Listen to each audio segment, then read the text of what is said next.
안녕하세요. 북신의 서재입니다. 김현수의 소설 뉴욕 제과점. 나는 이 소설만은 연필로 쓰기로 결심했다. 왜 그런 결심을 하게 됐는지 모르겠다. 그냥 그래야만 할 것 같았다. 그러고 보니 연필로 소설을 쓴 것도 꽤 오래전의 일이다. 오래전의 일로부터 이 소설은 시작한다. 아직도 나는 뉴욕 제과점이 언제 문을 열었는지 정확하게 알지 못한다. 내가 태어났을 때 거기 뉴욕 제과점은 있었다. 어렸을 때 어머니에게 이렇게 물은 적도 있었다. 엄마는 언제부터 장사를 시작했어요? 겨울이면 늘 코를 흘리고 다녀 소매 끝이 반질반질하던 초등학생 시절이었다. 네가 태어나기도 한참 전에 시작했지. 뉴욕 제과점 난로 옆에 앉아 텔레비전 화면과 뜨개질 바늘을 거의 동시에 바라보며 어머니가 말했다. 그즈음 우리 형제는 부쩍 자라고 있었다. 추석도 지나가 손님이 뜸해지는 가을부터 초겨울까지 어머니는 난로 옆 자리에 방석을 깔고 앉아서는 잘 입지 않는 스웨터를 풀어 새 스웨터를 짰다. 어머니가 스웨터를 짤 즈음부터 우리는 모두 크리스마스 대목이 찾아오기를 간절히 기다리기 시작했다. 어머니도 그게 언제인지 정확하게 몰랐거나 어머니는 말했는데 내가 너무 어렸던 탓으로 듣고는 잊어버렸던 모양이다. 좀 시간이 흐른 뒤에는 그런 일들이 더 이상 궁금하지 않았다. 내 문제만으로도 정신이 없었다.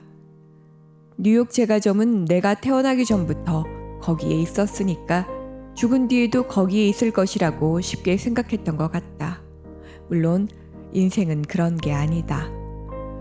이 글을 쓰느라 다시 곰곰이 생각해보니 언젠가 어머니가 가게를 보느라 제과점 뒤에 딸린 골방에 갓난 누나를 혼자 내버려 둔 적이 많았는데 그게 내내 미안했다고 말한 게 떠올랐다.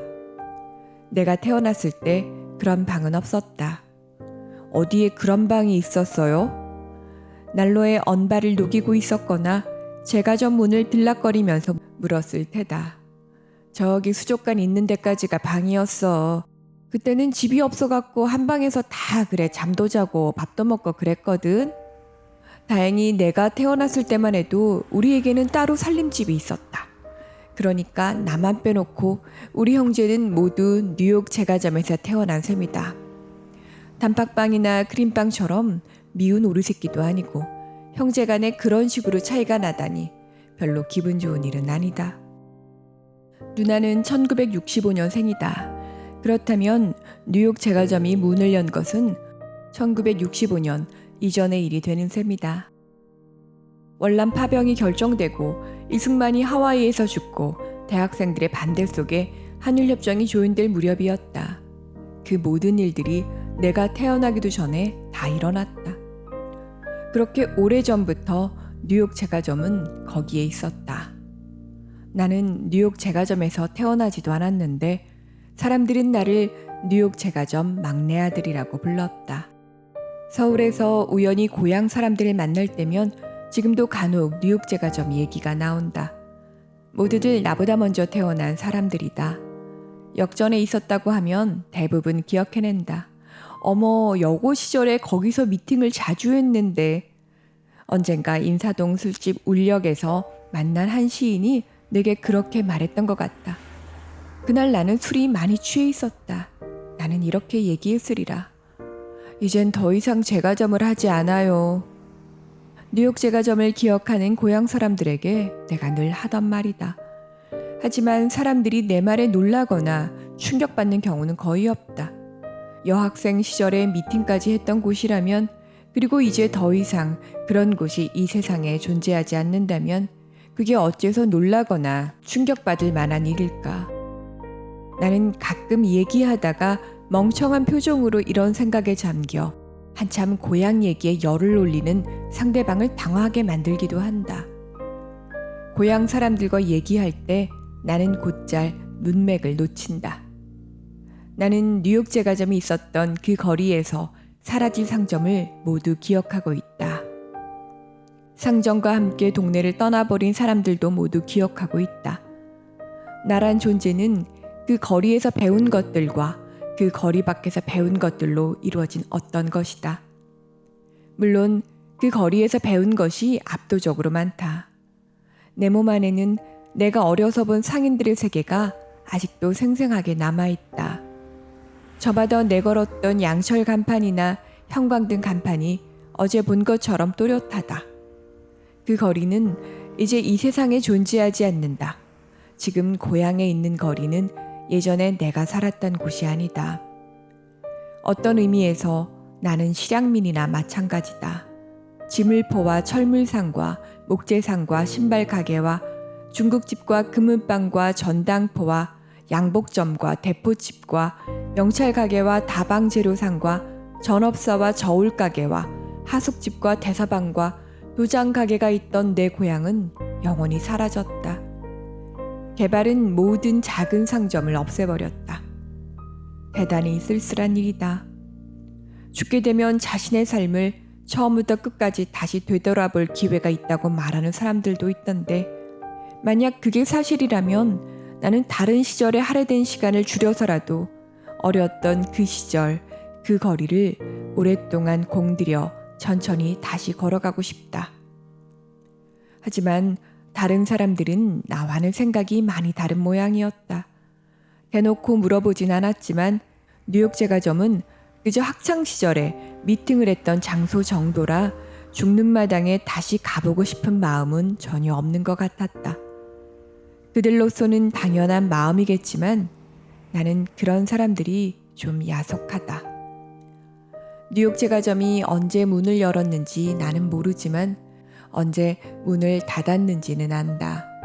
내가 태어나기 오래전부터 존재했던 고향 거리의 수많은 상점들처럼 뉴욕 제과점은 새롭게 바뀐 환경에 적응하지 못하고 1995년 8월 결국 문을 닫았다. 어차피 인생은 그런 것이니까 이걸 비관적으로 생각해서는 안 된다고 몇 번이나 다짐했다.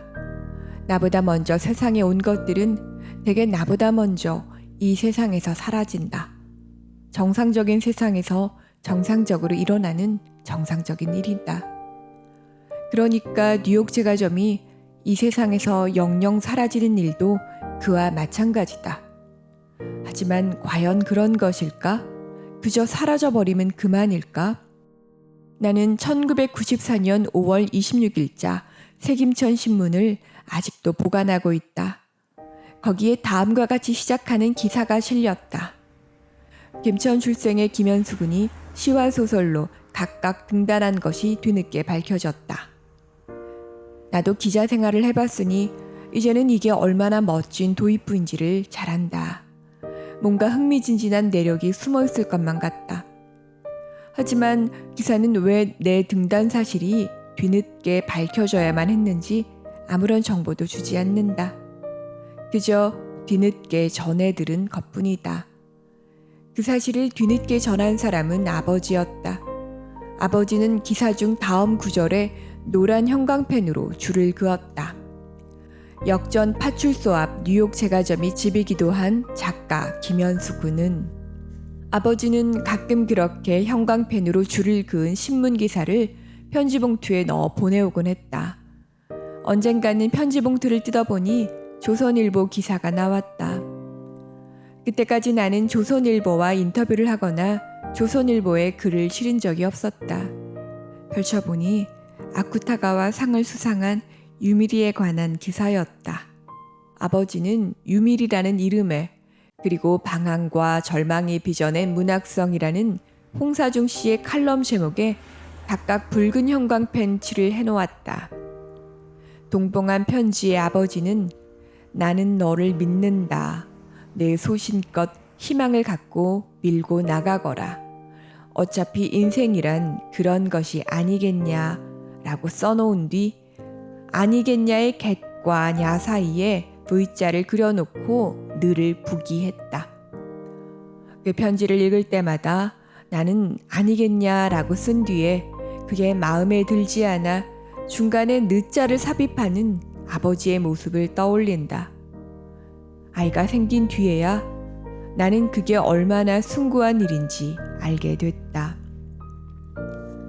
인터뷰는 뉴욕 제과점 수족관 뒤 어두운 자리에서 이루어졌다. 갓난아기였던 누나가 혼자 울음을 터뜨렸던 곳이기도 하고 인사동에서 만난 시인이 미팅을 한 자리이기도 했다. 그 자리는 무슨 까닭인지 남들 모르게 은밀하게 빵을 먹으려는 사람들을 위한 곳이었다. 지금은 제과점에 이런 공간이 필요 없지만 그때는 일반적이었다. 그 자리에 앉아 새 김천 신문에 나온 사람과 오랫동안 얘기를 나눴다. 그 사람은 내 등단 소설의 모더니즘 기법이 대단히 훌륭하다며 나를 추어 올렸다. 대단히 훌륭하다니 아마도 내 소설을 안 읽었던 모양이었다. 나보다 20살 정도는 더 많아 보이는 그 사람 앞에서 나는 마늘을 빻듯이 내키지 않는다는 몸짓으로 모더니즘이 아니라 포스트 모더니즘이라고 바로 잡았다. 그 사람은 내 말을 받아 적었다.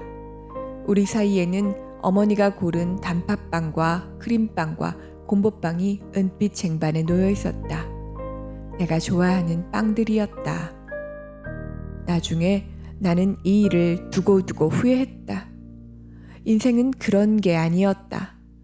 점점 자기 그림자 쪽으로 퇴락해가는 뉴욕 제과점 구석자리에서 나이가 20살 정도는 더 많은 사람을 앞에 두고 앉아 모더니즘이 아니라 포스트 모더니즘이라고 바로잡는 그런 게 아니었다. 내가 잘하는 만큼 이 세상 어딘가에는 허물어지는 게 있다는 사실을 깨닫는 게 바로 인생의 본뜻이었다. 아이가 자라나 어른이 되는 정도의 시간이면 충분했다. 그 사이에 아무리 단단한 것이라도, 제 아무리 견고한 것이거나 무거운 것이라도 모두 부서지거나 녹아내리거나 혹은 산산이 흩어진다. 그럴 때마다 내 안에서는 부식된 철판에서 녹이 떨어져 나가듯이 검고 붉은 부스러기 같은 것들이 죽어서 떨어져 나갔다. 밀려드는 파도에 모래톱이 쓸려나가듯이 자잘한 빛들이 마지막으로 반짝이면서 어둠 속으로 영영 사라졌다.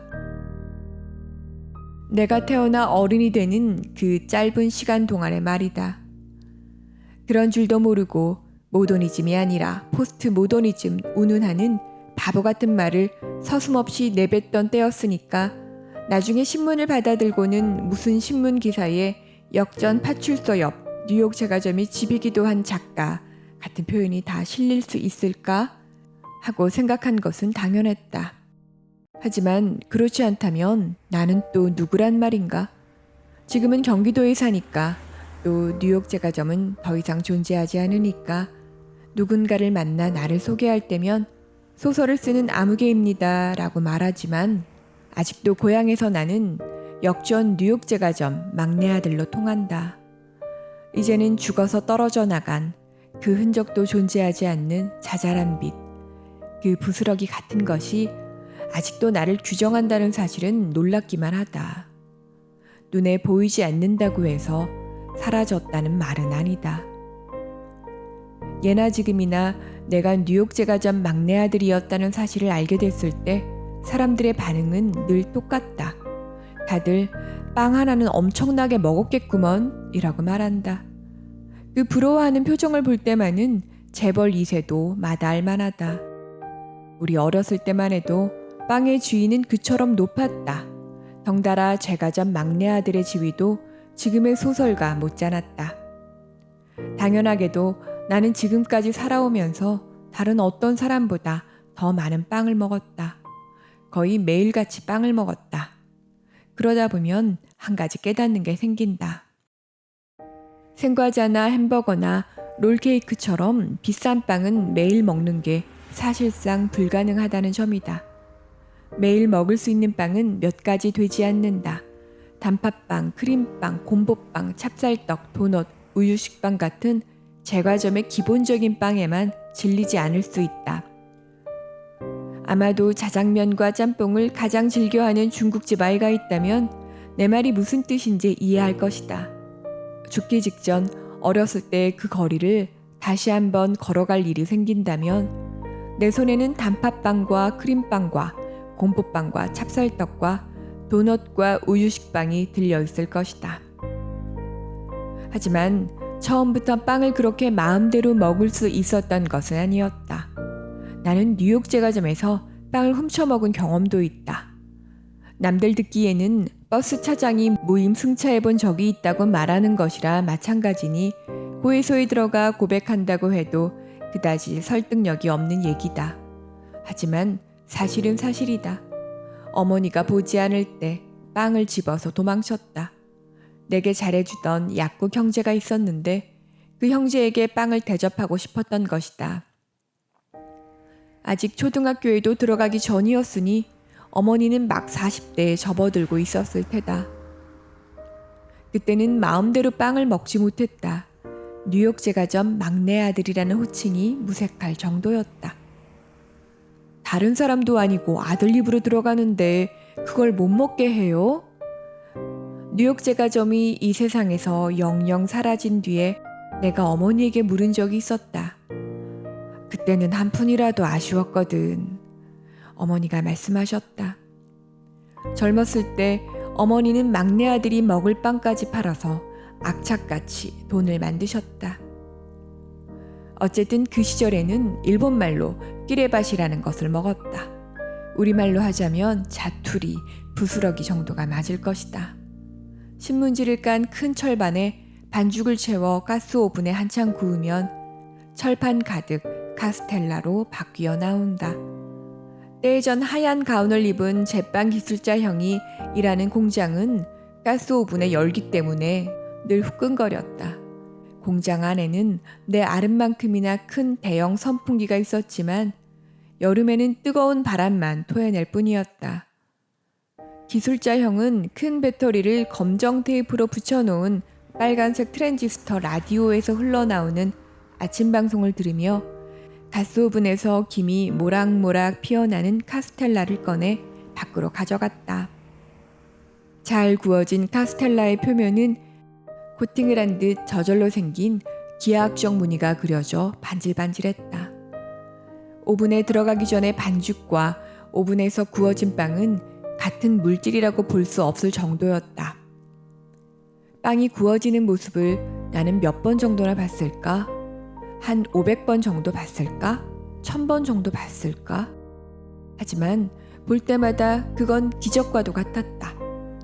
그런 일이 사람에게도 가능하다면 나는 기꺼이 가스오븐으로 들어가 뉴욕 제과점 막내 아들에서 미국 뉴욕의 실업가 아들 정도로 다시 나왔을 텐데 그런 멍청한 상상이 한참 깊어질 무렵이면 밖에 내놓은 카스텔라도 웬만큼 식기 때문에 기술자 형은 신문지를 잡고 철판 밖으로 카스텔라를 꺼내 날은 없지만 무척이나 긴 제빵용 칼로 포장할 수 있을 만큼씩 잘라냈다.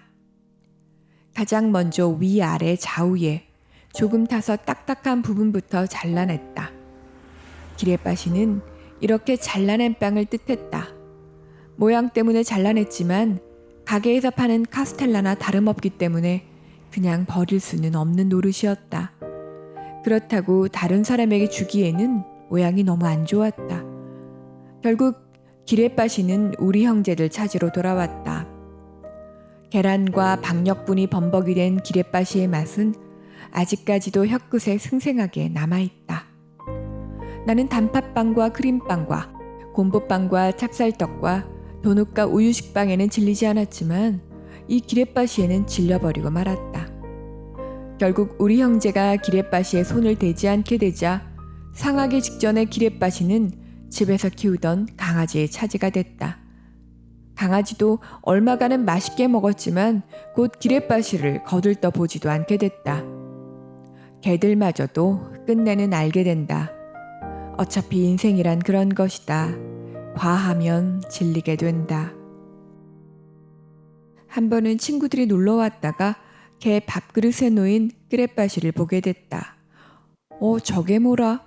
눈이 휘둥그레진 아이들이 물었다. 기레빠시라. 기레빠시가 빵이라고 생각해 본 적이 없었기 때문에 나는 무덤덤하게 대꾸했다. 저거 카스텔라 아이가? 저거는 카스텔라가 아이고 기레빠시라 가는 거다. 카스텔라 부스러기다. 부스러기는 카스텔라 아이가? 며칠 전부터 학교에는 소문이 돌기 시작했다. 누구 집에서는 개도 카스텔라를 먹는다는 소문이었다. 지금도 그때의 초등학교 동기들을 만나면 이 얘기가 나온다. 지금도 나는 그게 카스텔라가 아니고 기레빠시라고 주장한다. 지금도 친구들은 그걸 카스텔라라고 기억한다. 뉴욕 제과점에서는 개한테도 카스텔라를 먹였다 라고 친구들은 회상한다. 어쩐지 풍요로웠던 한 시절이 이로써 끝나버린 느낌이 든다. 30이 넘어가면 누구나 그때까지도 자기 안에 남은 불빛이란 도대체 어떤 것인지 들여다보게 마련이고, 어디서 그런 불빛이 자기 안으로 들어오게 됐는지 궁금해질 수밖에 없다. 자신이 어떤 사람인지 알고 싶다면 한때나마 자신을 밝혀줬던 그 불빛이 과연 무엇으로 이루어졌는지 알아야만 한다. 한때 반짝였다가 기레빠시 마냥 누구도 거들떠 보지 않게 된 불빛이 남아 이제는 이 세상 어디에서도 찾을 수 없는 불빛이 남아 내 마음을 풍요롭게 만든 것은 어디까지나 불빛들이었다. 추석 즈음 역전 근처 평화시장에 붐비던 노점상의 카바이드 등빛과 상점마다 물건을 쌓아놓은 거리에 내걸었던 60총 100열 등의 그 오렌지 불빛들, 혹은 크리스마스 가까울 무렵이면 상점 진열창마다 서로의 빛 속으로 스며들며 반짝이던 울긋불긋한 불빛들이나 역전에 모여든 빈 택시들의 차폭등과 브레이크 등이 내뿜던 붉은 불빛, 또 귀성 열차가 도착하기만을 손꼽아 기다리면서 운전사들이 피우던 그만큼이나 붉었던 그 담배 불빛들, 그 가물거리는 것들. 내 기억 속에서 그 불빛들이 하나 둘 켜지면 절로 행복한 마음에 젖어들게 된다. 어두운 역전 밤거리에 붐비던 그 불빛들은 따스했다. 우리가 지금 대목을 지나가고 있음을 알려줬으니까. 사람들이 줄지어선 서울역 광장이나 꼬리에 꼬리를 물고 빠져나가는 귀성버스를 향해 손을 흔드는 구로공단 사람들의 모습을 담은 저녁거리를 향한 금성 대리점의 컬러 텔레비전, 대목 장사를 바라고 제과회사나 양조회사에서 공짜로 나눠주는 조잡한 디자인의 포장지에 일률적으로 포장한 뒤 상점 앞에 산더미처럼 쌓아놓은 종합 선물 세트, 혹은 경주법주나 백화수복 같은 것들, 서울이나 울산이나 대전이나 대구 같은 대도시 생활의 고단한 표정일란 빈집에 남겨두고 내려온 기성객들이 홍조 띤 얼굴로 말끄러미 들여다보던 선물 세트 견본품 비닐 위에서 번득이던 백열등, 명절 특별 수송 기간을 맞이해 상점 진열창보다도 더 큰 널빤지에 만든 임시 시각표를 들고 와 대합실 입구역에다 세워놓던 역 노무자들의 주름진 얼굴. 그 모든 풍경은 여전히 내 마음속에서 반짝인다. 지금도 그때 일을 생각하면 풀풀풀 가슴 한켠에서 불빛이 날리듯 반짝인다. 또 이런 기억도 있다. 다락에는 낡은 옷가지를 넣어두는 종이로 만든 사각형 우류함이 있었다. 모두 2개였는데 그중 하나에 크리스마스 장식물 박스가 들어있었다. 크리스마스가 다가오면 우리는 그 장식물 박스를 우류함에서 꺼냈다. 아버지가 미군 PX를 통해 구입했다는 비싼 장식품들이 그 안에 가득했다. 색깔공도 진짜 크리스털이었고 금은색 별도 대단히 정교했다. 아버지가 평소에는 살림집 2층에서 키우던 어린 전나무를 가져오면 우리 형제는 그 나무에 둘러서서 먼저 꼬마 전구를 두른 뒤에 색동 지팡이나 빨간 구두 장식물과 형형색색으로 반짝이는 줄을 내걸었다. 크리스마스 트리를 모두 꾸미고 나면 가게 안에다 남은 색줄을 늘어뜨리고 크리스털 공을 매달았다. 난로 주위로 늘어진 줄들은 어린 스티븐슨이 증기 기관의 원리를 발견할 때의 에피소드를 연상시키며 뜨거운 열기에 저 혼자서 흔들리곤 했다. 약국에서 탈지면을 사와 창에다가 눈처럼 붙이고 가게 문에다 메리 크리스마스라는 글자와 천으로 만든 호랑 가시 나무 잎과 종이로 만든 은종이 맵시 좋게 어울린 화환을 내걸면 크리스마스 준비는 모두 끝났다. 크리스마스 장식을 모두 설치한 뉴욕 제과점은 가스오븐에 들어갔다가 나온 카스텔라 반죽 같았다. 문을 열고 들어서면 가게 안의 모든 것들이 불빛을 반짝이느라 정신이 없었다. 어머니도 우리도 탁자도 수족관도 진열된 빵들도 모두 저마다 빛을 발했다. 크리스마스 이브가 되면 거의 10분에 한 번씩 케이크를 사러 오는 사람들이 있었으니까 빛을 발하는 것은 당연했다. 보통 때는 하루에 서너 개, 많아야 대여섯 개 정도만 팔렸으니까 엄청난 일이었다. 어머니는 300개는 좋게 넘을 만큼 케이크를 준비했지만 사람들에게 아직도 팔아야 할 케이크가 많다는 느낌을 주고 싶지는 않았던 모양이다. 가게에 조금만 갖다 놓고 팔리는 족족 우리가 옥상에서 케이크를 가져왔다. 5, 5개 하고 4, 5, 3개 가져와라 라고 외치던 어머니의 목소리에는 힘이 넘쳤다. 대목이 지나면 한동안 돈이 궁해질 수밖에 없었으니까 어찌됐건 힘을 내야만 했다. 내게 보낸 편지에서 어차피 인생이란 그런 것이 아니겠느냐라고 아버지는 쓰고 싶었던 모양이다. 아니겠냐와 아니겠느냐가 어떻게 다른지 나는 아직도 모르고 있다.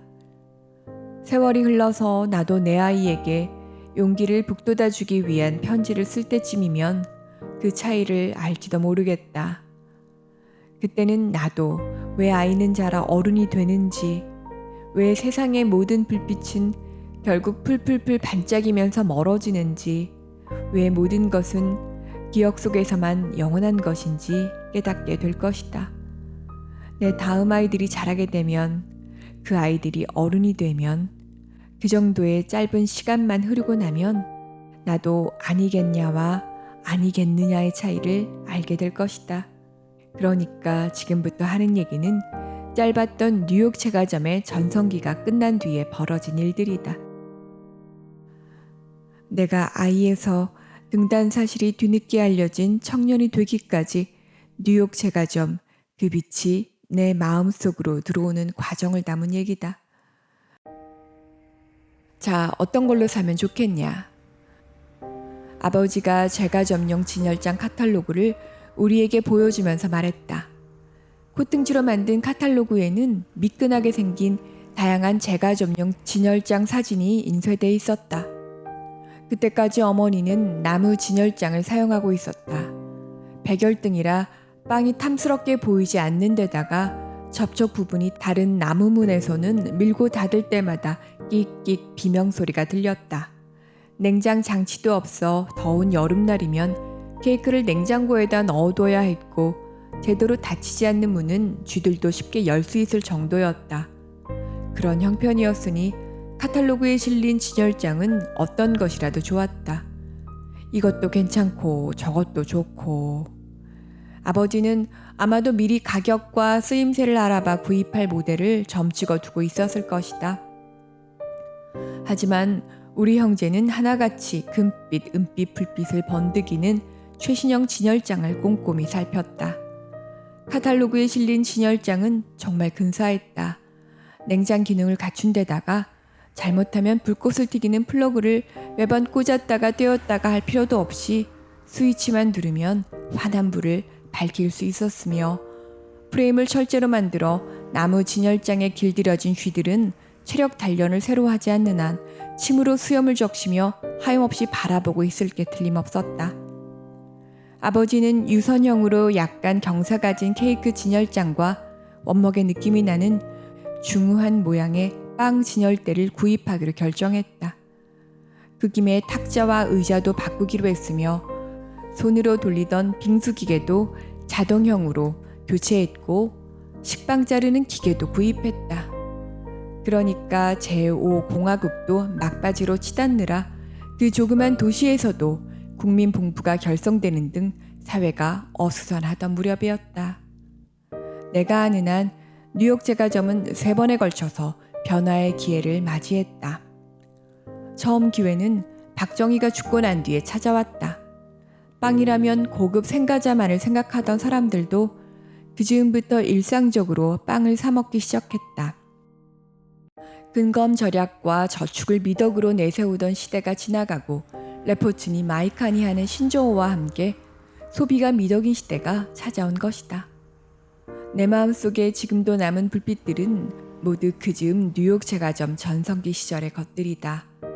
설날에는 선물용 롤케이크와 케이크를, 2월 발렌타인데이에는 초콜릿을, 3월 화이트데이에는 사탕 꾸러미를, 6월부터는 빙수를, 추석에는 다시 선물용 롤케이크와 케이크를, 입시 무렵에는 찹쌀떡을, 동지 무렵에는 단팥죽을, 크리스마스에는 케이크를 팔았다.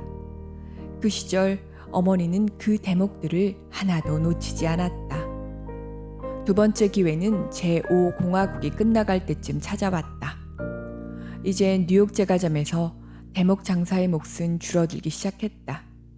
손님들은 최신식 인테리어를 갖춘 제과점을 선호하기 시작했고 바게트, 피자빵, 야채빵 등 서울에서 전해온 새로운 종류의 빵을 찾기 시작했다.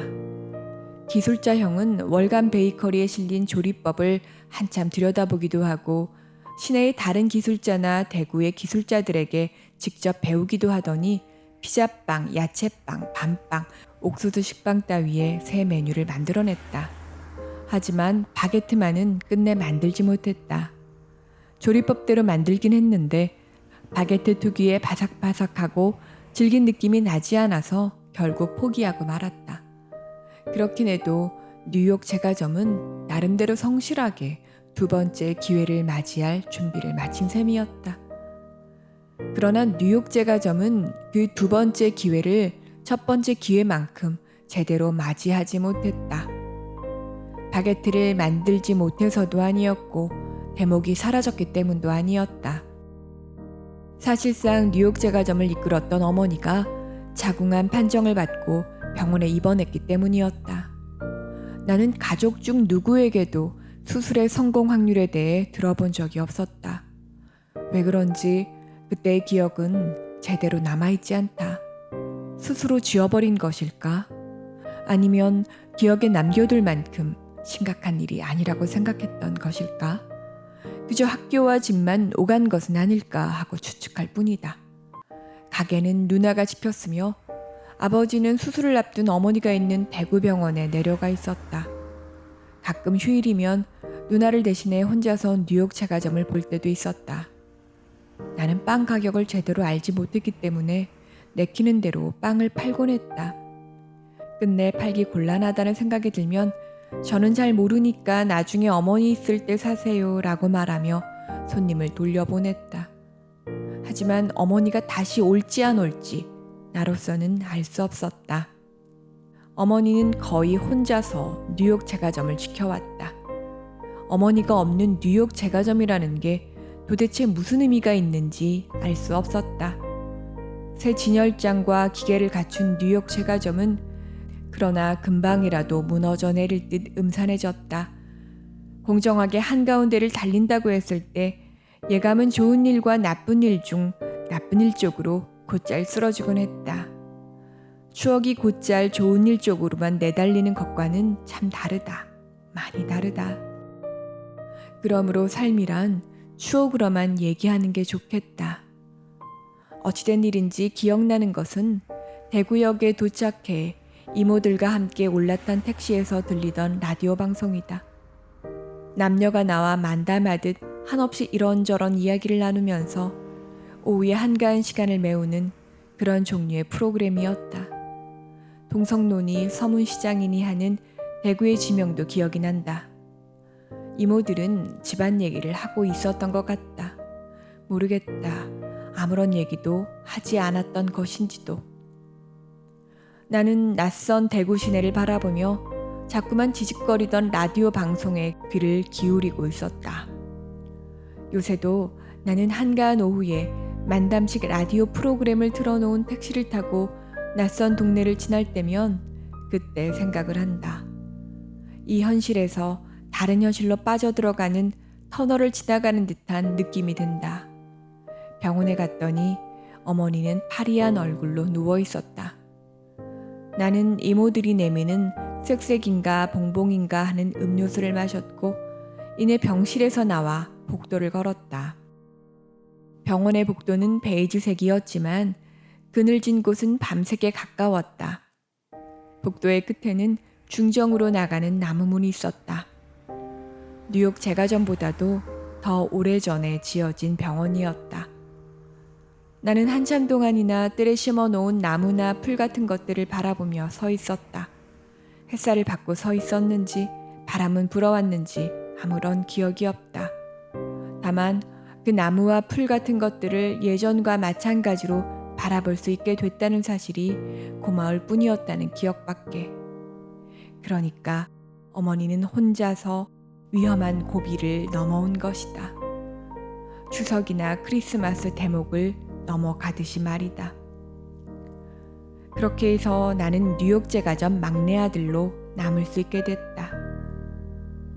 몇 해 전까지만 해도 나는 여름이면 빙수를 직접 만들어 먹었다. 제과점에서 빵은 잘 사 먹는 편인데 빙수만은 절대로 사 먹지 않는다. 빙수의 생명은 팥죽에 있는데 요즘에는 이 팥죽을 직접 만드는 집이 없기 때문이다. 빙수는 곱게 간 얼음에 팥죽만 끼얹어서 먹는 게 가장 맛있다. 그래서 빙수하면 첫 번째가 팥죽 맛이고 두 번째가 정말 눈처럼 얼음을 갈 수 있는 빙수기계의 칼날 맛이다. 여름이면 나도 가게에서 빙수를 꽤나 많이 팔았다. 가장 기록적인 날은 1994년 여름방학 때 찾아왔다. 그러니까 내가 시와 소설로 등단했다는 사실이 뒤늦게 고향에 알려진 바로 그 해다. 그 여름은 꽤나 무더웠던 모양이다. 매일 빙수 파는 양이 늘어나더니 어느 날은 결산해보니 134그릇이나 한 것으로 나왔다. 그 사실을 알고 내가 얼마나 흥분했는지 모른다. 당장이라도 어머니에게 자랑하고 싶었지만 그해 여름에도 어머니는 연례 행사처럼 병원에 입원 중이었다. 나는 나중에 어머니가 퇴원하면 자랑하려고 그 숫자를 암기했다. 134그릇, 정말 대단한 숫자였다. 그래, 많이 팔았네. 며칠 뒤 대구의 병원으로 내려간 내가 숫자를 말하자 어머니가 누워서 피식 웃었다. 이제까지 하루 동안 빙수 판 것 중에서 제일 많이 판 거 아니에요? 그거보다는 내가 더 많이 팔았지. 몇 그릇이나 팔았는데요. 아유, 옛날엔 얼마나 많이 팔았다고. 나는 보호자용 침대에 앉아 떨어지는 링거 방울을 바라보고 있었다. 엄마, 이제 가게 그만해요. 네가 아직 대학교도 졸업하지 못했는데 가게 그만두면 내 등록금 어떻게 마련하냐? 내가 글 써서 벌면 되지. 아이고, 돈 버는 게 그렇게 쉬운 줄 아나. 형하고 누나도 대학교 등록금은 내가 벌어서 됐으니까 네 학비는 대줄게. 그 다음부터 네가 벌어서 살아라. 어머니가 웃으며 말했다. 수술을 받은 뒤로 어머니는 사소한 일에도 웃음을 터뜨렸다. 내가 어머니에게서 받은 것들 중에서 제일 훌륭한 것은 대학교 등록금이 아니라 그 웃음이라고 말하면 어머니는 서운해할까? 결국 나는 대학교를 졸업할 때까지 어머니에게서 등록금을 받아야만 했다. 그리고 그 다음부터 정말 어머니는 돈을 주지 않았다. 대학 졸업 뒤 한 해 동안 나는 여기저기 굉장히 많은 글을 썼는데 번 돈이 전성기 때 뉴욕 제과점 대목 장사는커녕 며칠 번 돈만큼도 되지 않았다. 갑자기 겁이 덜컥 났다.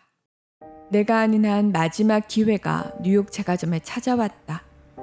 김영삼 대통령이 세계화를 주창할 때만 해도 그게 무슨 소리인지 알 수 없었는데 파리크라상이나 크라운 베이커리 같은 대기업에서 운영하는 빵집이 그 작은 도시에도 생기고 나서야 우리는 그게 무슨 뜻인지 알 수 있었다. 내가 봐도 그런 가게에서 파는 빵과 비교해 뉴욕 제과점의 빵은 형편없었다. 뉴욕 제과점과 함께 빵 장사를 시작했던 다른 가게들이 하나 둘 파리크라상이나 크라운 베이커리 같은 가게로 바뀌거나 업종을 전환했다. 그러나 뉴욕 제과점은 꿋꿋하게 1980년 대풍으로 그 자리를 지켰다. 이젠 더 이상 새롭게 바뀔 만한 능력이 없었기 때문이었다. 뉴욕 제과점은 우리 삼남매가 아이에서 어른으로 자라는 동안 필요한 돈과 어머니 수술비와 약간만을 만들어내고는 그 생명을 마감할 처지에 이르렀다. 어머니는 며칠에 한 번씩 팔지 못해서 상한 빵들을 검은색 봉투에 넣어 쓰레기와 함께 내다 버리고는 했다. 예전에는 막내 아들에게도 빵을 주지 않던 분이었는데 끄레바시도 버리지 않고 다 먹었던 분이었는데 그 모습을 바라보는 심정은 매우 처참했다. 어차피 인생은 그런 것이던가. 어머니의 자존심은 빵을 팔지 못해서 버린다는 사실을 남들이 눈치채지 못하도록 비닐봉투에 꽁꽁 묶어서 버리는 정도로만 남아있었다. 그나마도 집 잃은 고양이들이 빵 냄새를 맡고 쓰레기 봉투를 죄다 뒤져놓아 청소차가 다니는 새벽이면 가게 앞 거리에 빵 봉지가 난무했기 때문에 눈치채지 못할 사람이 없었다. 그래도 어머니는 가게를 그만두겠다는 말만은 하지 않았다. 그저 내게 말한 것처럼 어느 해 여름에는 빙수를 얼마나 많이 팔았었는지, 어느 해 크리스마스에는 케이크를 얼마나 많이 팔았었는지, 어떤 기술자가 얼마나 속을 썩였는지 그런 말씀뿐이었다. 그러나 시간이 흐를수록 어머니도 당신이 문을 연 뉴욕 제과점이 이제 그 생명을 다했다는 사실을 납득하는 것 같았다. 그런 사실을 납득하는 게 과연 어떤 기분일까? 나로서는 상상이 가질 않는다. 대학을 졸업한 그해 처음으로 돈을 벌기 위해 아등바등 애를 쓰던 어느 날 고향에서 전화가 왔다. 뉴욕 제과점을 다른 사람에게 팔았다는 소식이었다.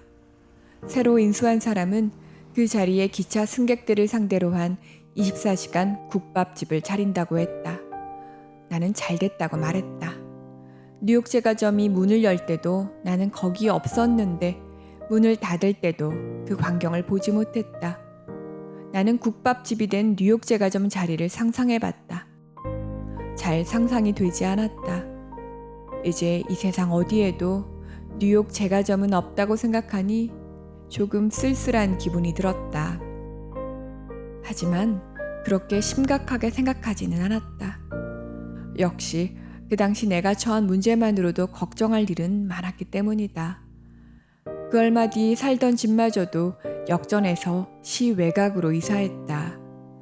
가끔 고향에 내려가면 도무지 내가 살던 동네가 아닌 것만 같다. 나는 이제 기차에서 내리면 곧장 택시를 잡아타고 예전에 논이 펼쳐졌던 자리에 새로 건설된 아파트촌으로 직행한다. 24시간 국밥집으로 바뀐 뒤로 뉴욕 제과점이 있던 곳으로는 한 번도 가지 않았다.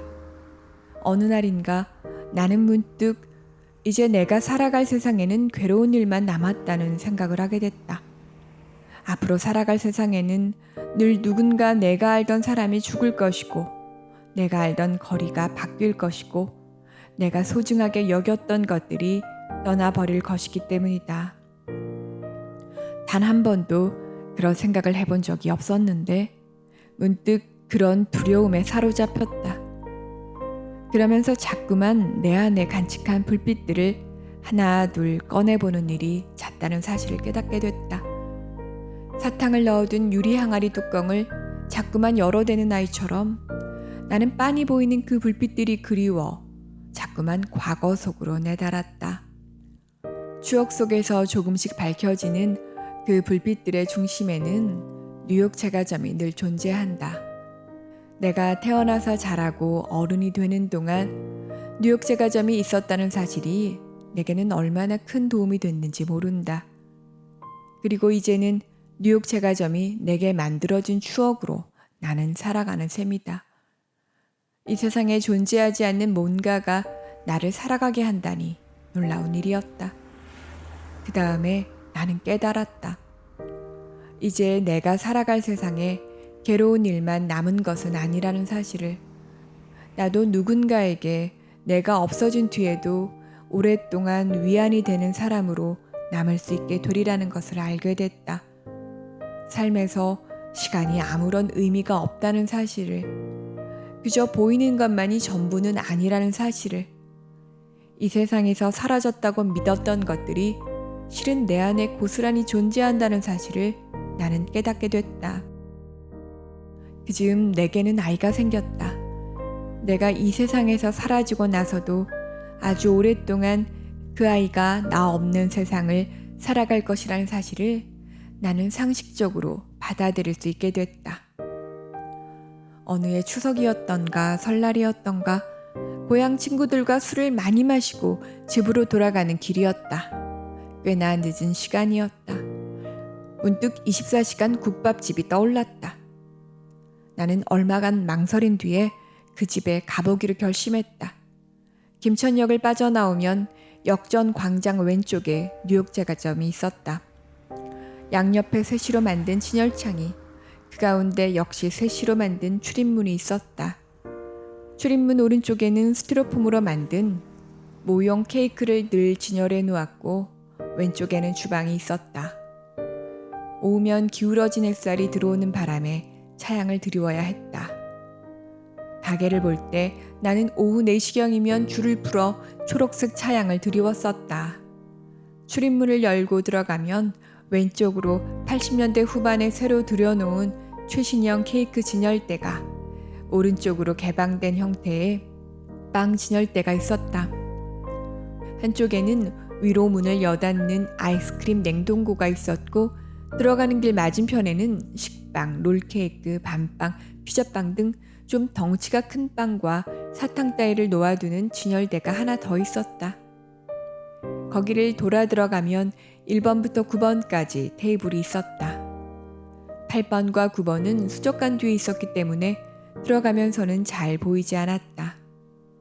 출입문의 정반대편 벽에는 컬러 방송이 처음 시작된 해에 구입했던 텔레비전이 높이 설치한 받침대 위에 놓여 있었다.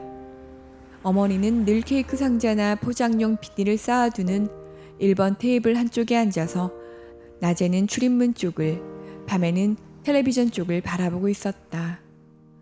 내 마음속에 영원히 남은 뉴욕 제과점의 모습은 그와 같았다. 24시간 국밥집에 들어간 나는 옛날로 치자면 2번 테이블이 있던 곳쯤 돼 보이는 자리에 앉아 국밥이 나오기만을 기다리고 있었다. 텔레비전도 옛날 그 받침대에 놓여 있었고 바닥의 무늬도 그대로였으며 나무 장식의 천장도 마찬가지였다. 내 눈길이 닿는 모든 곳에서 나는 우리 가족의 모습을 볼 수 있었다. 그곳에서 나는 어린아이였다가 초등학생이었다가 걱정에 잠긴 고등학생이었다가 자신만만한 신출내기 작가였다가 빙수 판매 신기록을 세운 대학생이기도 했다. 그리고 나는 더 이상 고개를 들고 실내를 바라볼 수 없었다. 이윽고 국밥이 나왔고 나는 내내 고개를 숙이고 국밥을 먹었다. 국밥은 따뜻했다. 나는 샘을 치른 뒤 세시문을 열고 밖으로 나왔다. 역전 거리의 불빛들이 둥글게 아롱져 보였다. 세상을 살아가는데 그렇게 많은 불빛이 필요한 것은 아니다.